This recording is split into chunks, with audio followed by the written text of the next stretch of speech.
Subscribe करंतु टेक्संज channel को एवं बेल आइकन को प्रेस करी ऑल को प्रेस कर नियंतु लेटेस्ट वीडियो सर्वप्रथमे देखिबा पई। समस्त बंधु मानक सादर प्रणाम जनाउछि मु संजय। चलंतु आजिर अपडेट विषय रे आलोचना करिबा।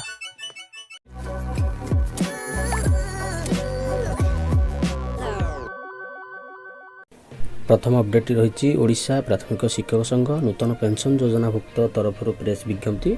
रेफरेंस नंबर रही 318 रेटेड रही 14/5/2021। तो विषय वस्तु रही शिक्षक मानक टीका देवार अग्राधिकार और कोविड योद्धा घोषणा करने को दाबी। विश्व महामारी कोरोना समस्त को कबलित करथिबा बेले कोरोना को हराइबा डाक्तर शिक्षक नर्स स्वास्थ्यकर्मी अंगनवाड़ी कर्मी पुलिस सांबादिक यह युद्ध सामिल अच्छा। यही समस्त कर्मचारी मानक सरकार कोरोना योद्धा घोषणा करथिबा बेले शिक्षक शिक्षयित्री मानक कोरोना योद्धा घोषणा न करी साबत पुओ भली निवृत्त रखिछन्ति। प्राथमिक ठारू माध्यमिक पर्यंत शिक्षक शिक्षयित्री माने प्रत्यक्ष और परोक्ष भाव में सामिल अच्छा। शिक्षक शिक्षयित्री माने रेल स्टेशन में प्रवासी मानक पंजीकरण और स्क्रीनिंग राज्यर सीमा जगिबा कोविड केयर सेंटर और प्रत्येक गाँव में थिबा क्वारंटाइन सेंटर जगिबा गाँ गहली में कोरोना सचेतनता सृष्टि करबा कोरोना रोगी औषध बंटन खाउटी सामग्री बंटन करबा और सवदाह कार्य कोरोना आरंभ दिन ठारू नियोजित अच्छा। एसहित विद्यालय छात्र छात्री मानक पोशाक मध्याह्न भोजन सामग्री बंटन औषध बही नापकिन और टंका बंटन आदि कार्य सठिक भाव में कर कार्य करने द्वारा से संक्रमण होची एवं दैनिक 10 रु ऊर्ध्व शिक्षकों मृत्यु घटुची। संक्रमण होथिबारु शिक्षक शिक्षयित्री मानक mask sanitizer PP kit hand gloves आदि सरकार जोगाई देउना किंबा टीकाकरण क्षेत्र में शिक्षक शिक्षयित्री मानक अग्राधिकार दि जाऊ नाही। डाक्तर नर्स स्वास्थ्यकर्मी पुलिस सांबादिक आंबुलांस कर्मचारी आशाकर्मी अंगनवाड़ी कर्मी जंगल विभाग अधिकारी फरेस्ट गार्ड बीमा कर्मचारी एनसीपीआई ऑपरेटर भेंडर टंका निर्णय दल कर संस्थार कर्मचारी एटीएम रे टंका भर्ती करता कर्मचारी ग्राहक सेवा अधिकारी चाइल्ड लाइन कर्मचारी शिशु जत्न प्रतिष्ठान कर्मचारी मानक आगधाड़ी कोरोना योद्धा घोषणा कराई किंतु कार्यरत शिक्षक शिक्षयित्री मानक कोरोना योद्धा घोषणा करिबारे राज्य सरकार कालक्षेपण नीति अवलंबन करुथिबारु शिक्षक महल में तीव्र असंतोष देखा देइछि। मान्यवर विधायक माने शिक्षक मानक कोरोना योद्धा घोषणा करने दाबी करछन्ति। तुरंत शिक्षक मानक कोरोना योद्धा घोषणा करने सहित कोरोना टीका देवा लगी अग्राधिकार दि जाऊ बोली नूतन पेंशन योजनाभुक्त प्राथमिक शिक्षक संघर राज्य सभापति ब्रह्मानंद महारणा प्रमुख दृढ़ दाबी करछन्ति। तो जिबा हमर परवर्ती अपडेट को बातिल हो पारे सीबीएसई द्वादश परीक्षा जून प्रथम सप्ताह चूड़ांत निष्पत्ति दशम भली हो पारे विकल्प मूल्यांकन। कोरोना संक्रमण स्थिति नियंत्रण होगा आसवा परिवर्ते अधिक बेकाबू होगा लगी जहां नहीं केंद्र शिक्षा मंत्रालय चिंतार पड़लानी। सीबीएसई दशम भली द्वादश परीक्षा को बातिल कर विकल्प मूल्यांकन करने को चली आलोचना। तेबे एने कौन चूड़ांत निष्पत्ति हो ना जातीय गणमाध्यम सूचना दी जाइए। अपरपक्षे द्वादश परीक्षा विलंब हेले विदेश में विभिन्न पाठ्यक्रम नाम लिखा आशायी छात्र छात्री असुविधा पड़े। सेहीपरि देश भितर डाक्तरी engineering integrated MBA integrated law समेत विभिन्न पाठ्यक्रम नाम लेखापी युक्त 2 मार्क गुरुत्व वहन करता। तेणु जून प्रथम सप्ताह सुधा जदि परिस्थिति न सुधर तेज द्वादश परीक्षा बातिल कर विकल्प व्यवस्था योजना करने को चली विभिन्न गणमाध्यम रिपोर्ट प्रकाश पाई। तो देखिए आमर परवर्ती अपडेट विज्ञप्ति रही केंद्रीय संस्कृत विश्वविद्यालय तरफ विषय वस्तु रही शिक्षाशास्त्री बीएड शिक्षा आचार्य एमएड और विद्यावारिधि पीएचडी प्रवेशिका परीक्षा 2021। केंद्रीय संस्कृत विश्वविद्यालय दिल्ली विश्वविद्यालय कैंपस में शिक्षाशास्त्री बीएड शिक्षा आचार्य एमएड और विद्यावारिधि पीएचडी पाठ्यक्रम में नाम लेखाबा प्रवेशिका परीक्षा 2021 निमंते ऑनलाइन रे आवेदन पत्र आह्वान करुच्ची। योग्य प्रार्थी माने ऑनलाइन रे 15 मई 2021 रु 5 जुलाई 2021 पर्यंत आवेदन करेंगे। दयाकारी विश्वविद्यालय वेबसाइट www.sanskrit.nic.in रु विस्तृत सूचना देखूँ। तो निश्चित भाव में एक बड़ अपडेट जी आम परवर्ती अपडेट को स्कूल रे पुणी शिशु श्रेणी पाठ पढ़े पिला प्ले स्कूल ढांचार हो पाठपढ़ा खेलकूद और बौद्धिक विकास को दिज्व गुरुत्व प्राथमिक पर्यायर 2000 स्कूल स्थानित। नूतन शिक्षा नीति अनुଯାयी शिक्षा व्यवस्था व्यापक संस्कार होगा जाऊँगी। राज्य सरकार व्यवस्था अनेक परिवर्तन आने को जाऊँगी। राज्य में शिशु श्रेणी प्रथा पुनः आरंभ होगा जाऊँगी। प्राथमिक पर्यायर प्राय 2000 स्कूल यह व्यवस्था लागू होगा सहित पिला सामिल करा पूर्व शिशु मैंने प्रथम अंगनवाड़ी और पर प्रथम श्रेणी पाठपढ़ा आरंभ करते मात्र नूआ व्यवस्था अनुଯାयी पिला अंगनवाड़ी सारिबा परे शिशु श्रेणी में गोटे वर्ष अध्ययन करेंगे। यही श्रेणी में पिला बौद्धिक विकास सहित खेलकूद माध्यम पाठ पढ़ा प्रति आकृष्ट कर प्ले स्कूल ढांचा सरकारी स्कूल पिला पाठ पढ़ा से स्कूल गुड़िक शिशु श्रेणी लगी आवश्यक समस्त व्यवस्था करने को स्कूल और गणशिक्षा विभाग पक्षर निष्पत्ति नि तो निश्चित भाव एक बड़ अपडेट जी आम परवर्त अपडेट को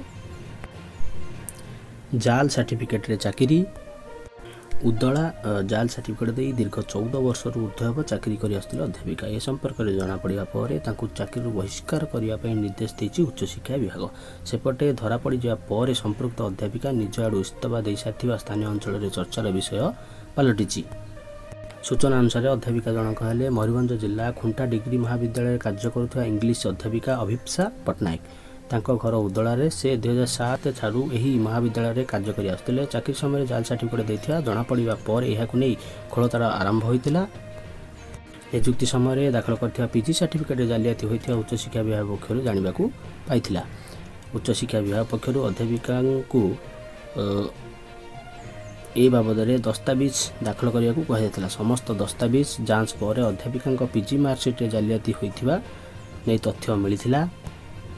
यह जना पड़ा पर 3 मास तलू अध्यापिका पट्टनायक इस्तीफा दे सारी। अन्यपटे उच्च शिक्षा विभाग चिठी संख्या 20113 डेटेड 12/5/2021 लिख अनुसार assistant director doctor Ashok Kumar Nayak Kaptipada उपखंड उपजिलापाल तथा खुंटा डिग्री महाविद्यालय परिचालना कमिटी अध्यक्ष भगवान बेहेरा को अध्यापिका पट्टनायक को बहिष्कार करने निर्देश देते। एसह विरुद्ध तुरंत कार्यानुष्ठान ग्रहण करने को कहुई। ए संपर्क में कप्तिपदा उपखंड उपजिलापाल बेहेरा को पचार कहते से चिठी पाई और खूब शीघ्र कार्यानुष्ठान ग्रहण कर तेबे संपृक्त अध्यापिका ब्लॉक ग्रांड चाकरी करता बेले खुंटा डिग्री महाविद्यालय कार्यकाल मध्य से 8 लाख ऊर्ध्व टंका राजकोष नहीं सारी जना जाइए। तो निश्चित भाव एक बड़ अपडेट जीवा परवर्ती अपडेट को कोरोना को नजर रखी शिशुओं एडवाइजरी जारी कला स्वास्थ्य विभाग। शिशु किशोर और गर्भवती राज्य स्वास्थ्य विभाग एडवाइजरी जारी करिछि। कोरोना द्वितीय लहर को दृष्टि रखी एडवाइजरी जारी करिछि विभाग। सूचना अनुसार 2 वर्षरू अधिक वर्षर शिशु को मास्क पिंधा को स्वास्थ्य विभाग परामर्श देइछि। पदा को बाहर पूर्व 2 वर्षरू ऊर्ध्व शिशु को मास्क पिंधा को परामर्श दि जाइछि। यह सह शिशुठारे भी लक्षण देखादेले तुरंत टेस्टिंग परामर्श दि जाइछि। टेस्टिंग सह आइसोलेशन और चिकित्सा परामर्श नेबा को भी निर्देश जारी होइछि। केवल एतिक नुहे बरं झाड़ा बांती पेट व्यथा थंडा काश हेले मध्य डाक्तर परामर्श नेबा को कहा जाइछि। एबे 20 सेकेंड बदल में 40 सेकेंड हाथ धोइया पई परामर्श मध्य जारी होइछि। तो निश्चित भाव एक बड़ अपडेट जीवा आम परवर्ती अपडेट को लेटर रही directorate of elementary education Odisha Bhubaneswar तरफ लेटर नंबर रही 7718 डेटेड रही 15/4/2021। लेटर कराई to the additional secretary to government department of S&ME Odisha Bhubaneswar. Subject रही inter district mutual transfer of assistant teachers junior teachers और जूनियर टीचर्स कॉन्ट्रैक्चुअल। तो assistant teacher junior teacher और junior teacher contractual मानकर inter district mutual संबंध रे letter रही। Sir, I am directed to invite a reference on the subject cited above and to enclose here with the statement for the inter-district mutual transfer of assistant teachers, junior teachers contractual which has been received through offline system from Honorable Minister, MLA, DO or BO, etc. for further course of action at government in S&ME department level. तो offline माध्यम रे मंत्री MLA do एवं BO ठारू inter district mutual transfer पई जो form गुडी को ग्रहण कराइछि से संबंध रे क्लारिफिकेशन निमंते लेटर टी S&ME डिपार्टमेंट को करा जाइछि। तो पूर्व मु कहितली जे ऑफलाइन माध्यम रे मध्य म्यूचुअल ट्रांसफर होई परिबो। तो निश्चित भाव एक गुरुत्वपूर्ण अपडेट एवं टीचर मानक पई गोटे गुड न्यूज जीवा हमर परवर्ती अपडेट को अंतिम अपडेट रही डीओ बालेश्वर तरफ लेटर नंबर रही 4628 डेटेड रही 5/4/2021। लेटर टी कराई to the director elementary education Odisha Bhubaneswar. Subject रही regularisation of junior teachers as elementary teachers level 5A। तो कनिष्ठ शिक्षक मानक एलिमेंटरी टीचर लेवल 5A रे रेगुलर करने एलिमेंटरी डायरेक्टर को अनुमति मगा जाइछि।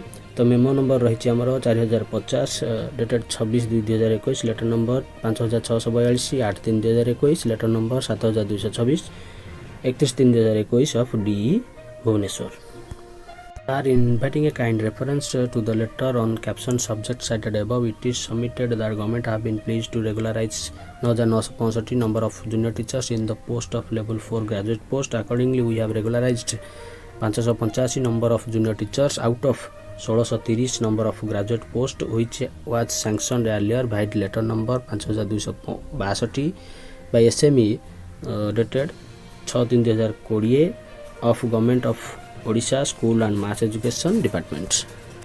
After regularization of 585 junior teachers 2013 batch 1045 number of posts are laying vacant. तो बालेश्वर जिला 1630 पोस्ट आम सांक्शन कराइला ग्राजुएट पोस्ट से 585 जन जूनियर टीचर को रेगुलाराइज कराई बाकी 1045 पोस्ट आमर भैकेंट रही जो 585 जन टीचर आमर रेगुलार होती से 2013 बैचर पोस्टिंग पाई. Moreover, I am to say that 750 number of junior teachers who were appointed in the year 2015 as junior teacher contractual who have been completed 6 years of satisfactory of services and they have submitted a grievance before the undersigned to regularize their service as level 5A assistant teacher. तो बालेश्वर जिले में 2015 मसीह 750 जन junior teacher contractual नियुक्ति पाइथिले तो सेमानकर 6 वर्ष पूर्ण हो सारी एवं सेमाने पूर्वर मध्य सेमानकर सर्विस को लेवल 5A असिस्टेंट टीचर भाव में रेगुलाराइज करने मध्य ग्रीवांस देथिले. In view of above facts I request my विनाइन director to issue suitable instruction और permission to regularise such junior teachers as level 5A assistant teachers in the post of graduate post. तो elementary education director को request कराई जे suitable instruction बा permission देवाई जहाँफल यही 750 जन teacher आमर रेगुलार हो पारे. तो 2015 मसीह पोस्टिंग पाई आमर जूनियर टीचर मानकर गोटे खुशी खबर से खूब शीघ्र रेगुलार होगापी जाउछंती. तो निश्चित भाव में एक बड़ अपडेट ये अपडेट गुड़िक समाप्त होती. धन्यवाद.